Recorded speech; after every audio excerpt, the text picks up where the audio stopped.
नमस्कार मित्र हो, क्रेझी संतोष यूट्यूब चॅनलमध्ये मी तुमचं स्वागत करतो। आज आपण चाललो आहे भीमाशंकरला।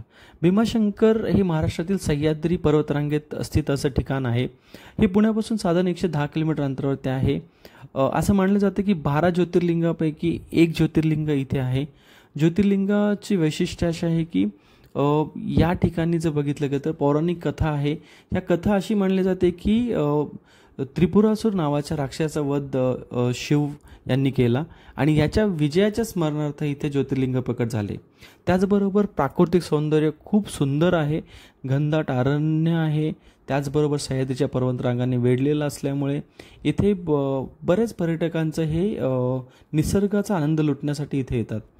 त्याचबरोबर भीमाशंकर वनजीवन अभयारण्य पण इथे बघायला मिळतं। यामध्ये अनेक वनजीव आणि पक्षी पाहायला मिळतात।